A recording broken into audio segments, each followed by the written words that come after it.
Welcome everyone to Programmer Hour. As always, we have a lot of things to cover today, and we'll try to keep it short and crisp. And we'll only discuss the topics that we are actually passionate about.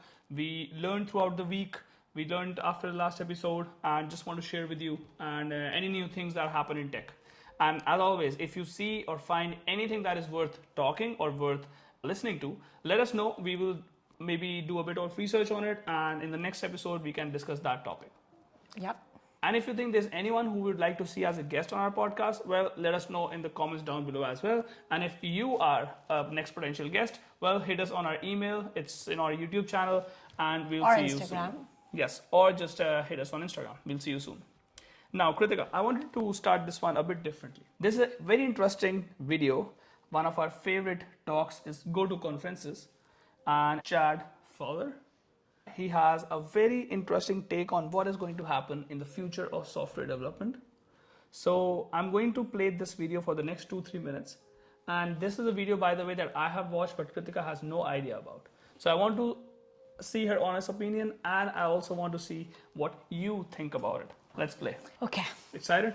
Yep, let's go. Futury to get your attention. So the first one is, in the future, there will be no such thing as having a job in software development. That entire concept will be obsolete. No longer will you be employed by a company that pays you to spend time sitting somewhere and perhaps writing code. You won't even be paid for the act of typing the code.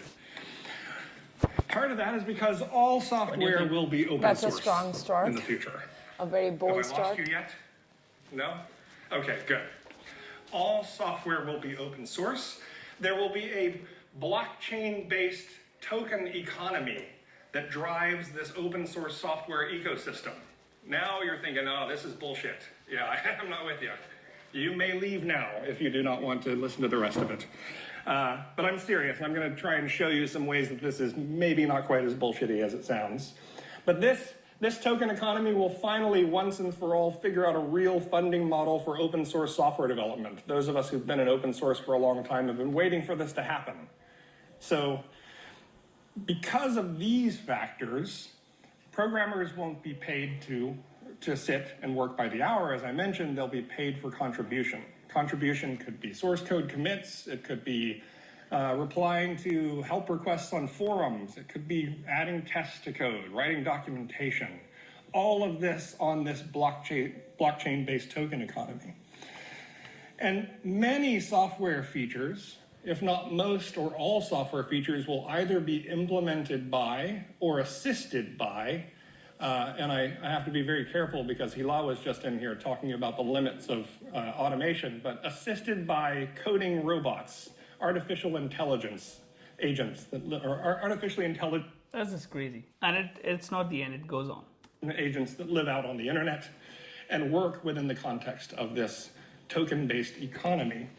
And we won't deploy to servers anymore at all. We will deploy instead to decentralized distributed virtual machines that run across computers on the web, and maybe even your phones and your watches and your IoT devices that will have been hacked, are already hacked, but they'll start being used for that instead of spying on you. And smart developers in this futuristic world will not just sit and try to write the features themselves, but they'll code gangs of robots that go out into the world. They'll automate things, maybe not artificially intelligent robots, but we'll have this open source token-based economy.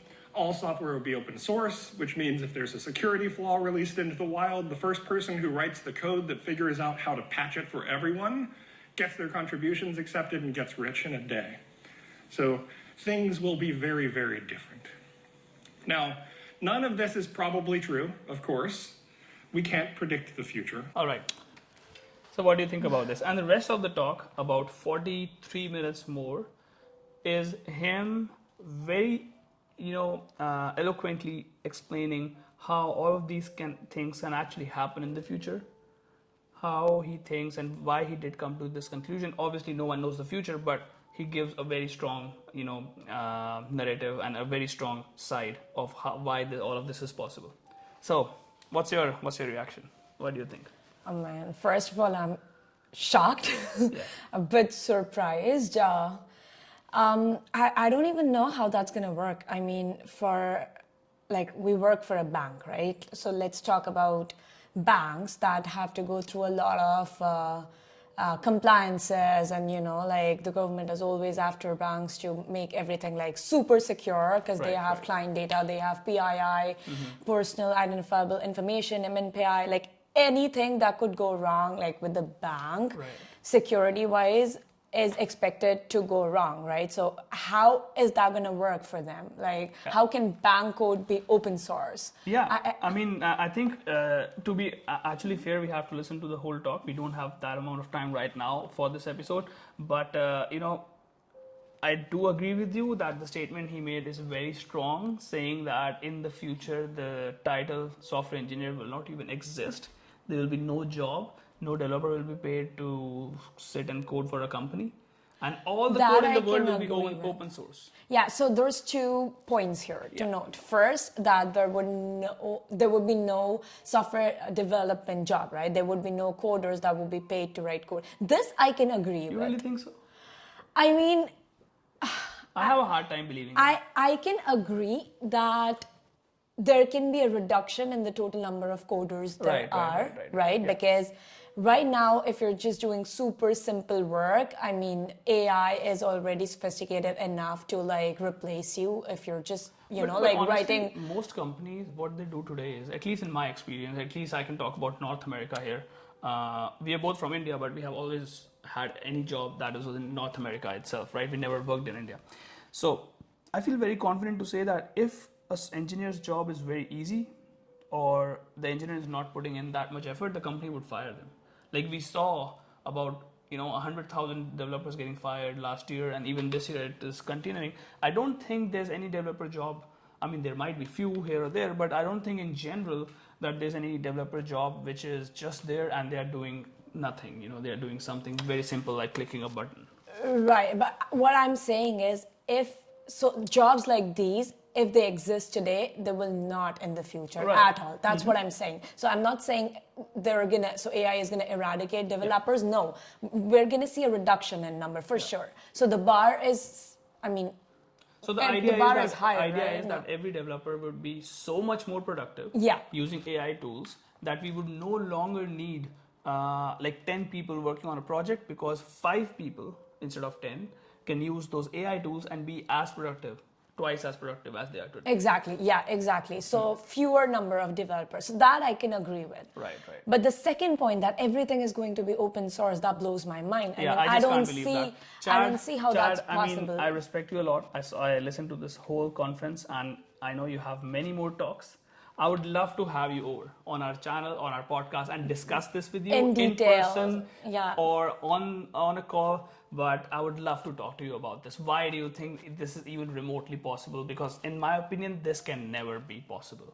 All companies having an open source code, this feels like a world in which there is no capitalism, there's no private company, there's no competition between different firms. I don't see that happening. Right, and open source is really like something that the software world is very comfortable with. But what about the hardware developers? They also write code, but they just write the code in the firmware, right? So within the devices. Yeah. So how can that be open source? Those are proprietary code, like software that they write within the devices. Yeah, that's a good example. So I don't see how that will work. But even code inside a company. Let's say it's a bank. They can be trading algorithms or secrets, right? They can be. I know that companies can have much more open source code than they have today. Yeah. Like Twitter Elon Musk was planning to make Twitter open source. I don't know if that happened or not. I'm not very well aware on that topic. But still, I think it's not something that companies and executives are going to ever let happen. Yeah, like the shareholders, I don't think they will be very happy about companies going open source. Like, what is stopping? So, of course, let me make this point very clear. I haven't watched the whole talk. Right. So I don't know if I'm like misconstruing like this concept. I don't know. But like in my opinion, this open source thing at this point seems very bizarre to me. Because like, what is stopping you? What is stopping like your competition or any XYZ person to replicate your code and spin off a copy and sell a product or a service for a cheaper price Yeah. You know, Then in the end, everything would be based on marketing. You know, if you can market the same code better, you'll have more customers in the end, because the code is just free, right? But it's so easy to like steal other people's work, right? Yeah. So I mean, how would you stop that? Yes, it would be nice to have, the other side of it, actually debating on this or having a nice conversation on this where we can learn from each other. That is Right. what I really want. So, Chad, if you're listening to this, Please, we would like to have invite you you over. to the podcast. I really want to have this conversation. I really want to understand the other point of view, you know? Right. Because right now the idea seems like totally bizarre to me. Now, on to the next one, Yeah. which he said, which I think is pretty interesting. He said that in the future there will be no such thing as cloud, which can happen if we actually go to a world where everything is distributed, everything is maybe on a blockchain of some sort, or it's rather than having a central server, we have distributed servers. So let's say I have a website, that website will be on as long as there are some computers in the world that are supporting that and becoming my server. It's like a torrent, Right, remember? We like used a to have torrent, yeah. And he said that even mobile phones, watches, whatever capability they have, can actually right. act as servers. Right. Again, in the real world, let's talk about the real world, the world that we know today, that I understand today. This means that all the companies that makes laptops or hardware of devices of any sort, mobile phones, watches, etc., will agree to host a software and work together in parallel when they are actually each other's competitors. Yeah. So again, I don't see this happening, but this is a brilliant idea. Like, if this can happen, then imagine the cost of having your code on a server will go down so much. But then how will we compare a website that has 1 million visits a day with a website that has maybe 100 visits a day? Like, is how the cost structure would work. So those things are still interesting, but we never know. So if I wanna give an example of what's gonna happen here is, so it's possible that the code that Google wants to run will be running on my Apple Watch. So that's possible, Yeah. right? So their code could be hosted on our devices. No, it would just be using our devices as server for computation power. I think we need to again have Chad over to actually discuss this more and go into the details and debate on this. But I think these are bold claims, and I would love to see a world where things change big time. But for now, I'm happy to have my job. and with talks like these, I mean, if you just clip them and send it to new engineers or people who are thinking of becoming engineers, I think it discourages people so much. Like, we are receiving so many messages and questions which we haven't ever received based on the topics like, why would you ever code? In 10 years no one would have a job, at least in the engineering field. Should we even learn coding today? I think these kind of talks, or at least bold claims, can discourage people from getting into tech. Right. So I would say, if you do listen to these claims, also listen to the whole story. So Chad really did a great job. It's a 50-minute video. We only showed you a couple minutes, but if you're interested into this, we'll link it down in the description. Have a look and go through it and see and decide for yourself. Right. So yeah, there's a lot of hubbub in the internet nowadays people are saying that we should not learn coding and stuff like that. But I feel like, as we've talked about it so many times and with other people as well, I feel like in the coming time, coding would be a necessity, like right? mathematics. It would be exactly. Yeah. It would be like a skill that you don't even question it. You should have it. Right. It's like, like you would never say, should I learn English or should I learn maths? Like, you would never say that. You would never question it. Of course, in the end, you can decide if you want to continue with that. But I think some basic exactly. level of mathematics and some basic level of computer science would be beneficial to all, especially when things are becoming more smart. Won't you like to control the light in your house and code something that can actually work, with some automation and make some scheduling on it? Like, all these things are pretty cool, right? I think everyone would like to explore what they can do with things they already have if they learn coding.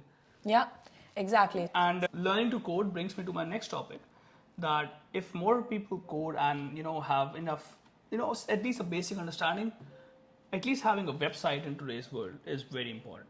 Like you can have a website of your hobby project or just your name. Let's say kritikasharma.com, pranavadia.com. That could be your website where any potential employer, even if you're a photographer or some sort of engineer or completely a non-tech field, let's say you're an accountant even, and you want to have your own portfolio, I think having a website is pretty cool. Yeah.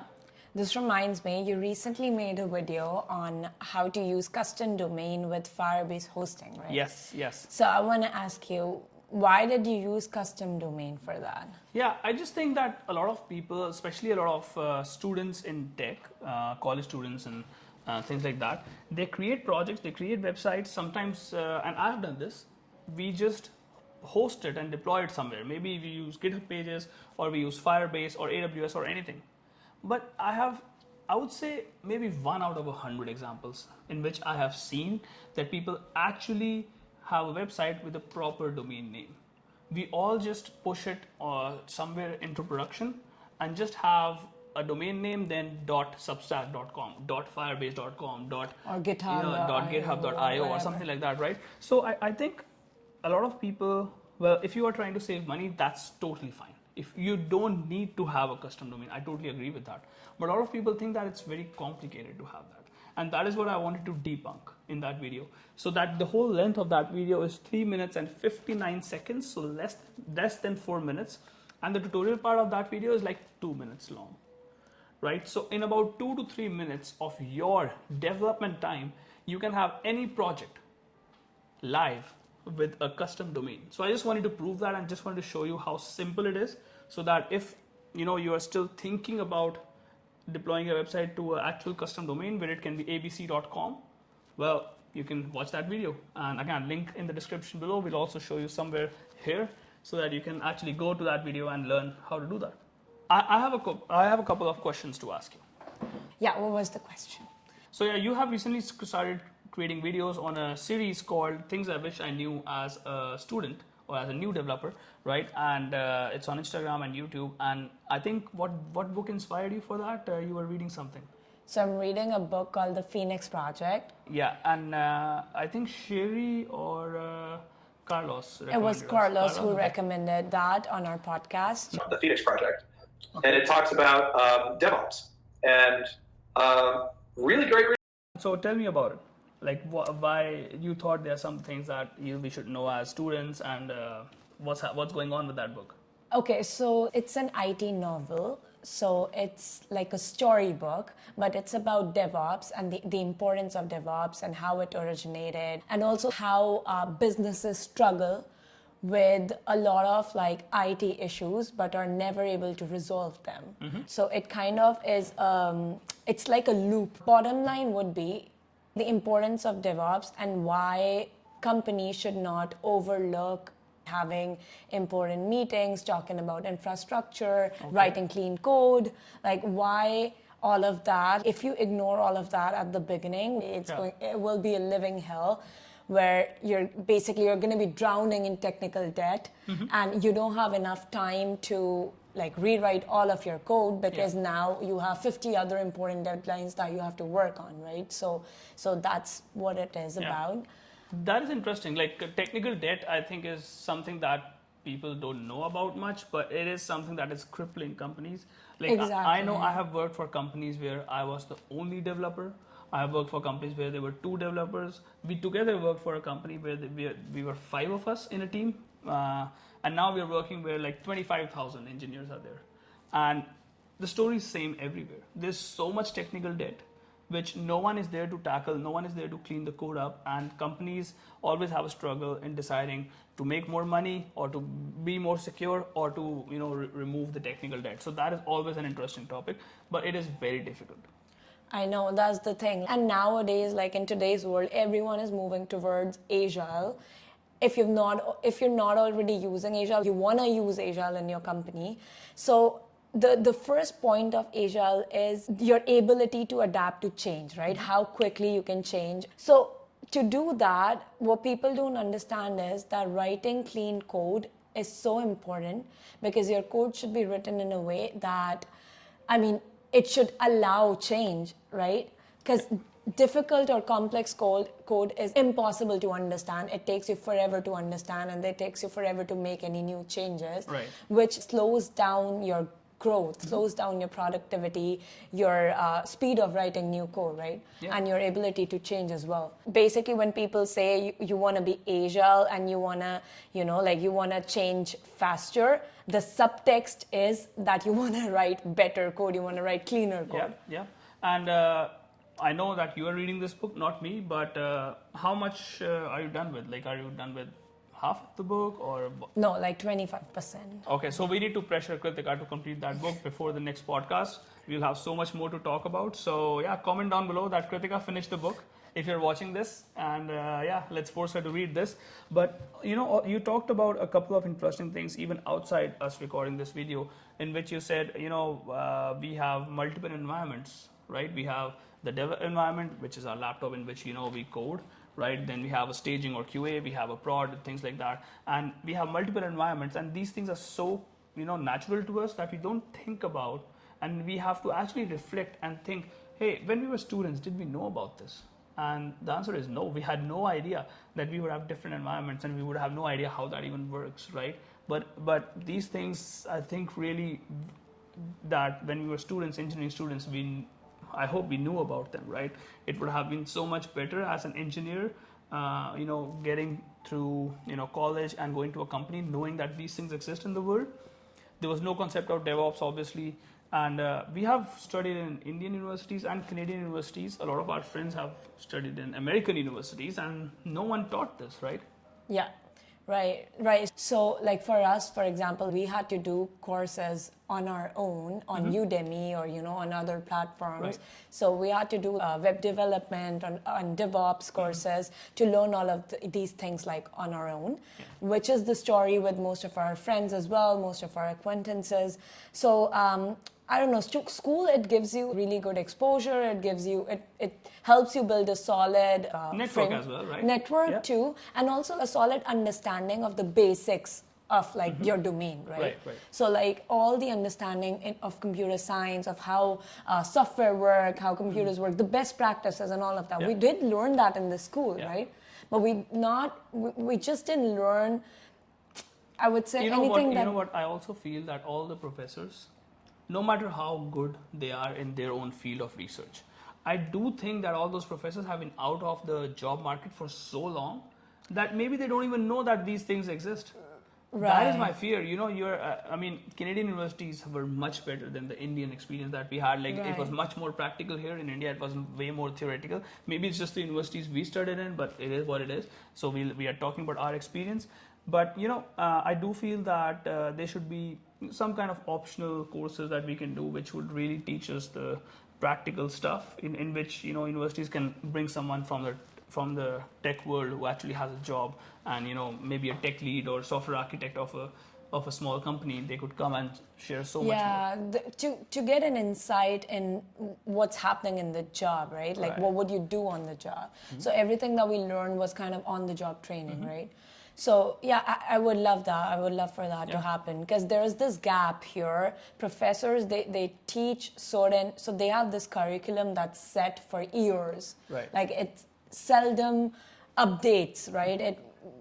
So there is this gap that needs to be bridged. So in addition to all the theory that we learn in school, we have to have certain practical courses where you understand, where you get insights of what a software developer job would entail, right? And I think internships are a great way to do that. Yes, 100%. So this is something I really liked about Canadian universities, North American course structure, maybe European as well, which was missing in India, that you can actually take a year off from the university. Let's say you are in a 4-year BTech course. Right. You can actually take, after 2 years, you can take a year off, go to a nice company. It can be, like RBC or Amazon or Google. You can go there, work for a year and a half, earn money. Yeah. And then use most of that time as credits or in your actual degree. So after coming back, you don't need to study for 2 more years. You can only study for maybe a year more and you're done. Right. So that experience is actually being counted as a year in college, but you're actually making good money and you're getting good experience. Yeah. I really like that. Yeah, that's a good option, but not everyone gets that. Not everyone right? can do that, but I Yeah. think even international students can do a lot of.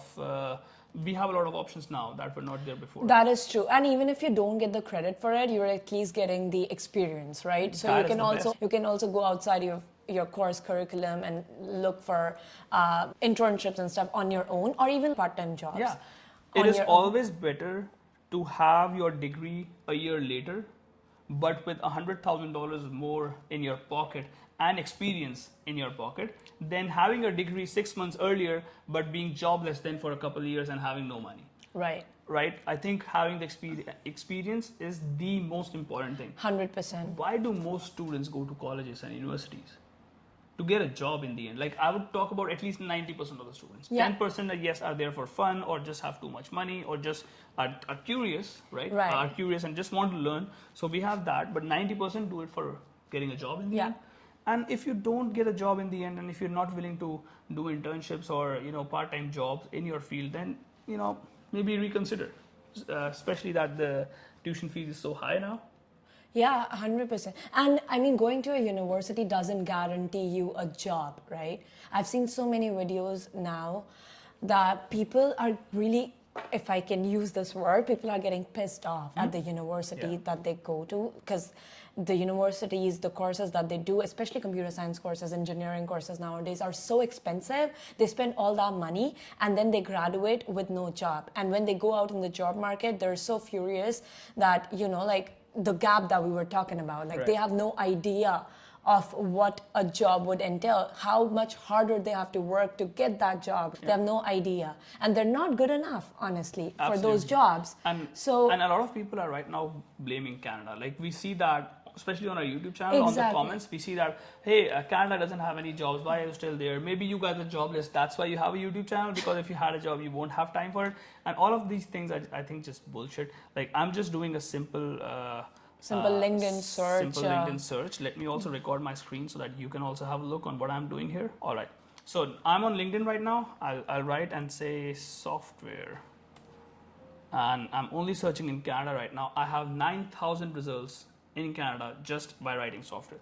Let's try JavaScript. That's one of the languages that people use a lot. Now I have 21,419 results.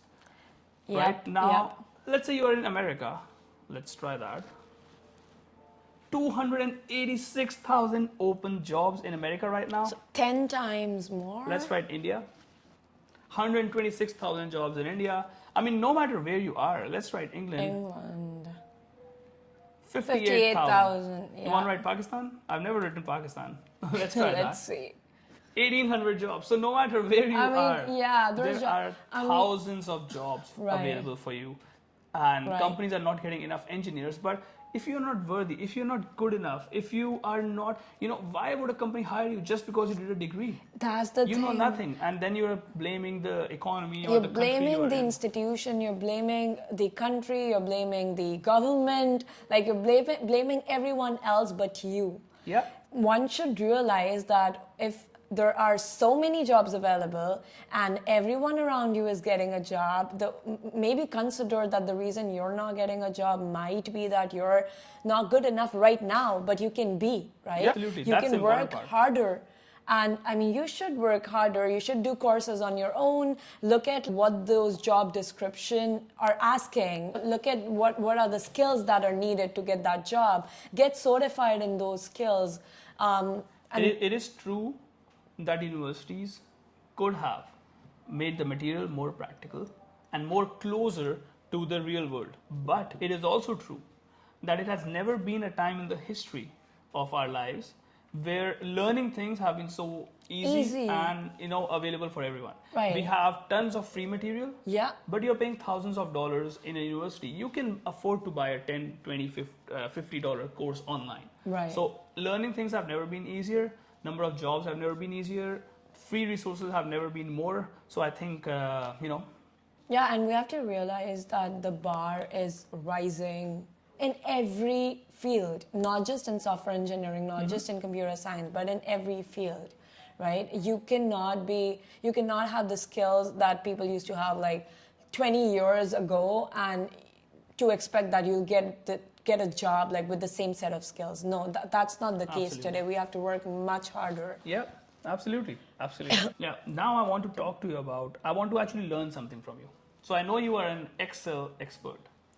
I know you taught Excel in universities before, right? So you are the Excel guru. And in my job and everywhere around me, people are always talking about something called pivot tables. Now, what the hell is pivot table? I have no idea. In Excel, I just know how to sum, how to take an average, minimum, maximum, basic things. Now, show me some complex and interesting stuff. So, are you recording a video first, right now? You also need to show it to our audience. Yes, I'm gonna record my screen. So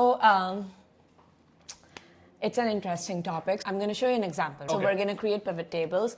But before we do that, let me just give you a quick definition, right? That will help you understand what pivot tables are and why they're used. All right. The most important part. So pivot tables is a data summarization tool in Excel. What do I mean by data summarization?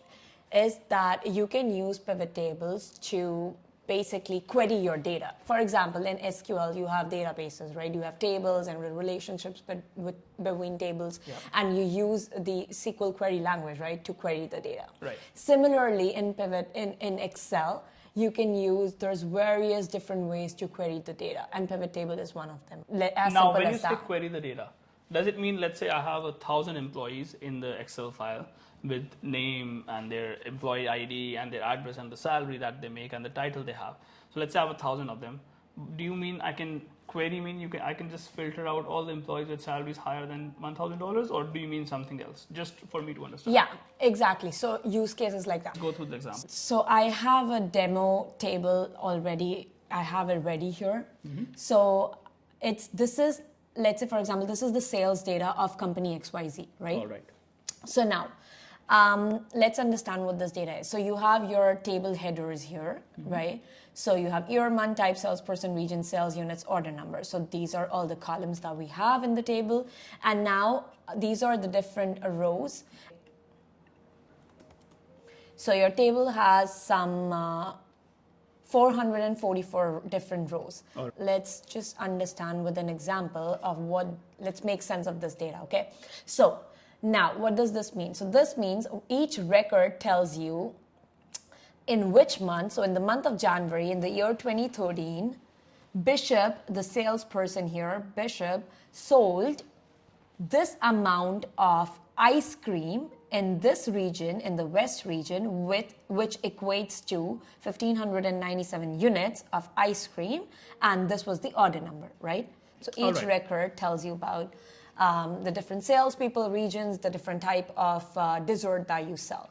Now, I told you that pivot table is a way to query your data and also data summarization tool. So what do I mean by that? Let's say we're in a board meeting and we have to make some very important decisions. So now the first decision that I want to make is that I want to get a team lead for the sales team. So one of these salesperson will lead the sales team. This decision can be made on different factors. The factor that I want to consider here is whichever salesperson has made the most sales will be the one to lead the sales team, will be the leader. So I know it's a very shallow factor here, but just for the sake of this example, right? We want to understand or we want to gauge which salesperson made the most sales. So how can you do that? So you won't individually get all the sales number here and add it, right, for each of these records, because we know there's like around 500 records. So the easiest way to do it, I'm going to go to insert, I'm going to insert a pivot table, and I can insert it in a new sheet or in an existing worksheet. Let's do it in the existing. So you are now creating a pivot table live in front of me?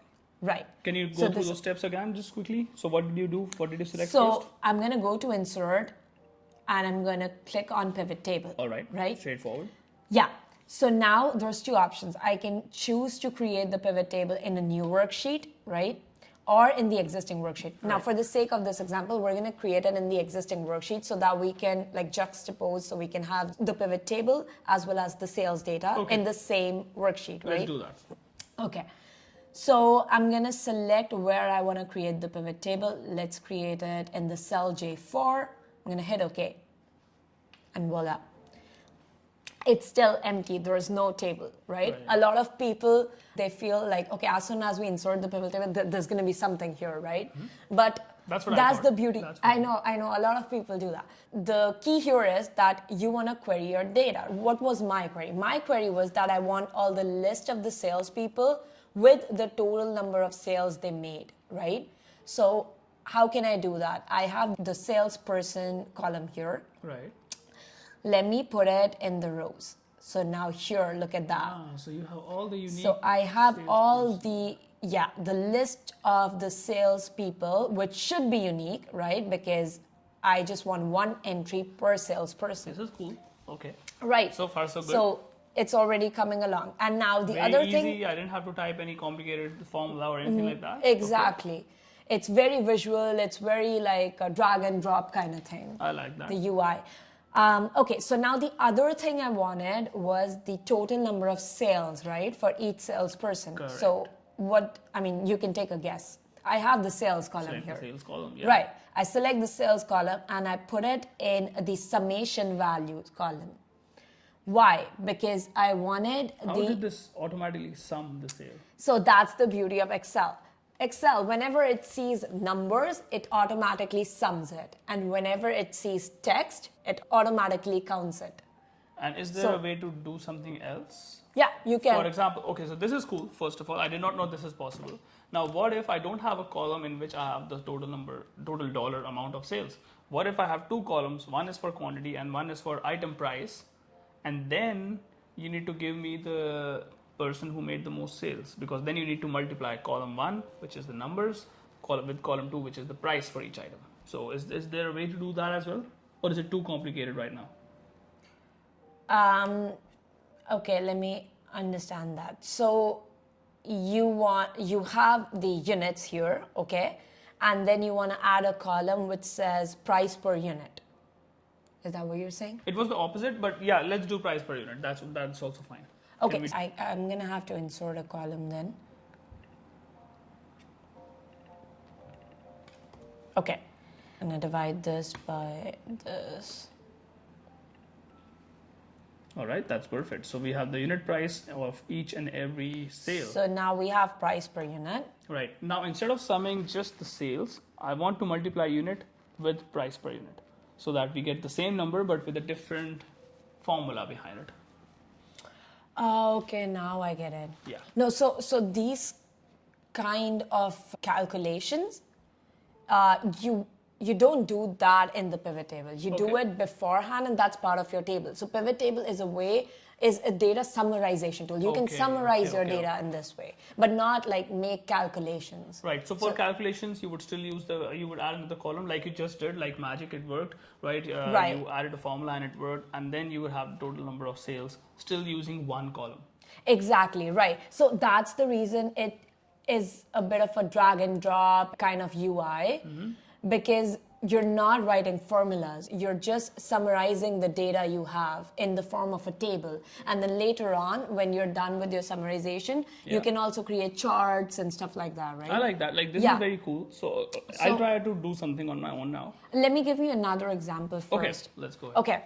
So right now we have the sum of sales and we have all the sales people here. These numbers, these are dollar amounts, right? Because it's the sum of sales.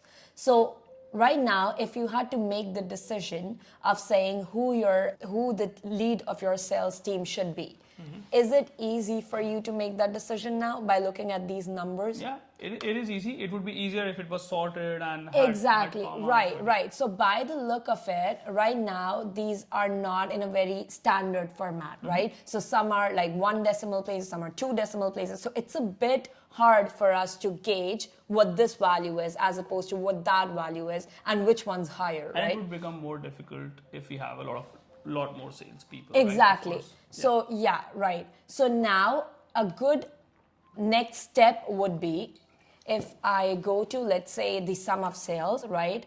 And I format this value into a dollar value so that it makes it standard.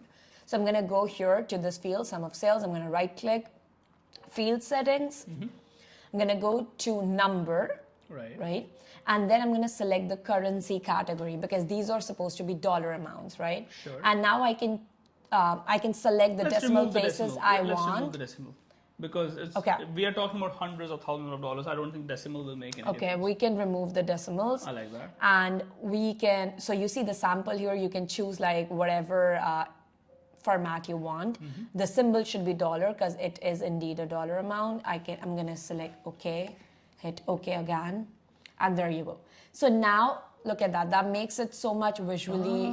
So until now, I was thinking that Mr. Pullen is the winner, but it was because it has so many decimal places. I've actually missed it, and I would have chosen the wrong person. Exactly. So Okay, exactly. So that is the reason this step was so important. It's so important to have your data in a standard form, right? Mr. Parker is the winner. Congratulations to Mr. Parker. Right. So the lead of the sales team would be Mr. Parker by this decision, right? All right. That's cool. And pivot tables help us come to this decision. So let me give you another example, actually. Sure. So now we have this table. That doesn't mean that it should stay as is. If you want to remove this, you want to create a new table, right? So I can just take this here and just throw it away. Oh, wow. Take this and throw it away. So this is really cool. And now I can start from scratch. Yeah, that is cool. So I want to summarize this data in a different way now. Yeah. Let's say we're incurring a lot of losses and we want to discontinue a product. So these are all the products that we sell as a company, right? Yeah. All the different desserts. So I want to see which is the product that's being sold the least. And that's how I would know which product I want to discontinue. Makes sense. Right? Okay. So now to do that, you can help me now. So what do I want? Okay. It's my test. Let's see if I pass. Yep. So it's your test. So like what kind of summarization do I want? So I think here? we need to have the type of product. So I would go here and drag the type. Right. So because we need to have all the unique types. You want to on one drag side. it here in the rows. In the rows part. Yeah. So we have 4 kind of products: frozen yogurt, ice cream, popsicles, and tasty treats. Right.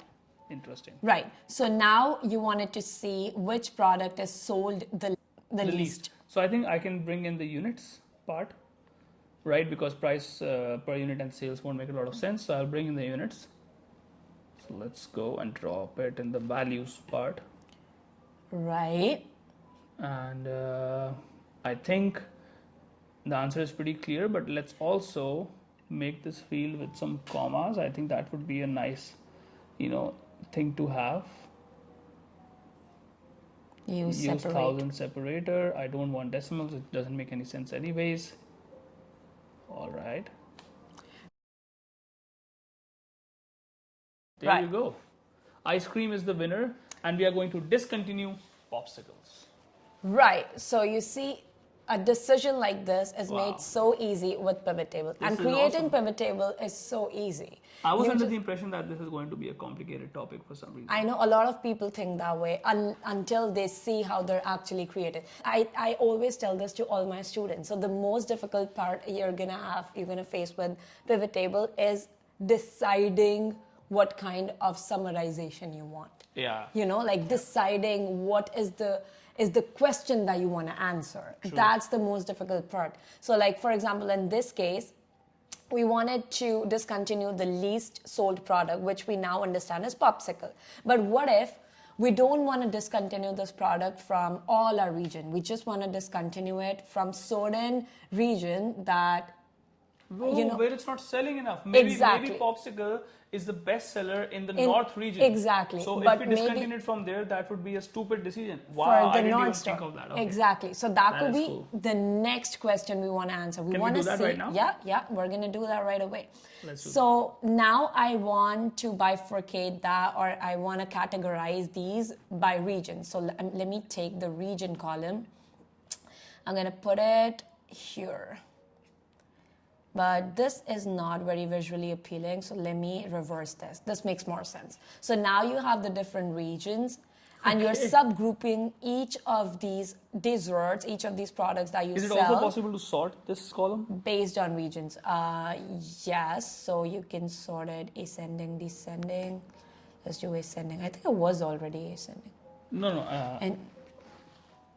Which one? I think you sorted the row labels. I wanted to sort the numbers. Oh, the numbers, yeah. So let's do largest to smallest. Wow. Okay, so now let's say popsicle was the one we wanted to check, right? So here, look at these numbers. So popsicles are sold in, let's say our threshold was 50,000 units, right? So here, popsicle does cross our threshold. Right. So we can't discontinue it from the central region. Yeah. But look at the north region. Only only like 40,000. some 40,000 as compared to the other numbers. This is like really not that big, right? And this is so cool because if I was a company executive, I would also see how much is sold in my central region. So central region is definitely the leading region. Right. Then we have west in the second. We have north. We have North in the second, west, and then you south. have west. So this is very, very, very cool. I'm very impressed, and we can see that popsicle is a loser in all the regions. Exactly. But we want to at least keep it in central. Exactly. In the central, it's giving you a pretty good revenue, more than 100,000. So, but in the north one, it's not that big. But also, like, as compared to the other numbers, it's pretty good in the south region. It's pretty good in the west region too. Mm-hmm. So the only region we might want to consider discontinuing popsicle from would be the north region. Yeah. And also, like, I can clearly see that maybe in south we need more people, to sell the product more, or our product is not just famous in south. So maybe we can have strategies or marketing campaigns based on that. So exactly. So you see, depending on how you're summarizing your table, your sales data, you can answer so many different questions. You can analyze so many different, point of views.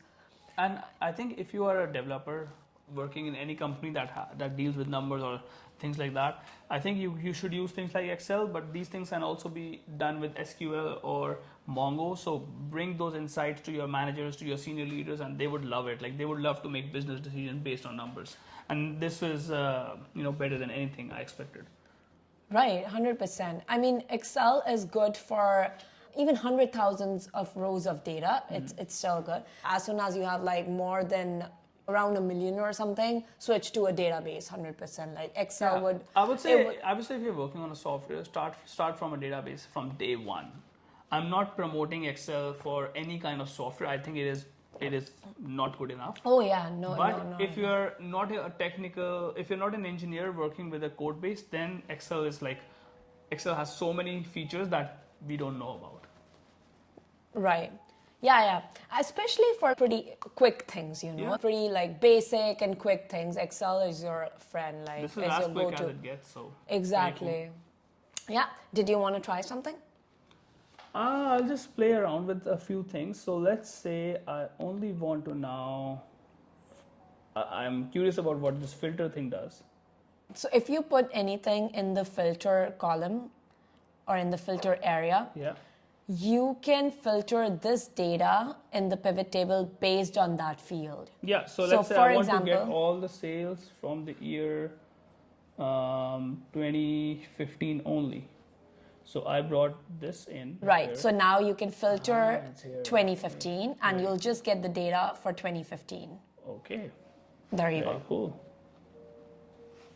Popsicle is still the loser, but I'm getting the data that I wanted. So that is cool. Yeah, perfect. I think this is really awesome. Are there any other cool features I should know of, or you think this is good for I think this is good for starting out. I don't want to overwhelm you and also bore you with a lot of other details that you probably won't use. This is good for most people, This covers almost 90% of your use case. I like that. Let's do this more often. So let's try, and from the next tutorial, from the next podcast, let's do this. You teach me something and I'll teach you something. I think this would be cool, and we'll learn from each other, and also maybe we'll help someone listening to us or watching this on YouTube learn something from us. Yeah, that makes sense. We can do that. So now what are you going to teach me? Nothing for today. I was thinking about giving you some tutorials on how you can rebase your branch with master branch so that you have the latest code in your branch, or how to squash commits. So let's say you have 10 commits, and in the end, before pushing, you want to clean it up a little bit, because a lot of my commits can have WIP, work in process, I do that or too. progress, or my commits can have messages like fix or break or things like that. Like, it can have silly words, it can have Hindi. So I want to clean things up before I send a final commit, so we can actually squash those.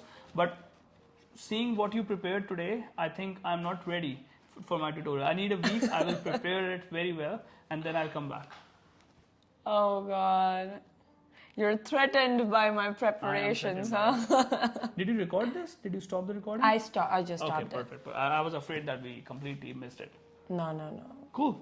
Not That was gonna good. happen. I'm impressed with pivot tables. Yeah, so you're gonna Yeah. use it Thank a you. lot. Thank you for that. Yeah. Yeah, sure. Cool. Anything else you want to talk about before we wrap up? Not really. I'm good. Yeah, Angular Yeah, just what- came out with a new version, so I'm very, very curious to look into that. I know you don't care about Angular, but I do. So I'm curious to see Not what anymore. new features are. Yes, I'm curious to see what the new features are. We'll come out with a video on that very soon. Yeah. And yeah, thank you for your time, guys, and see you in the next one. All right. Ciao. Ciao.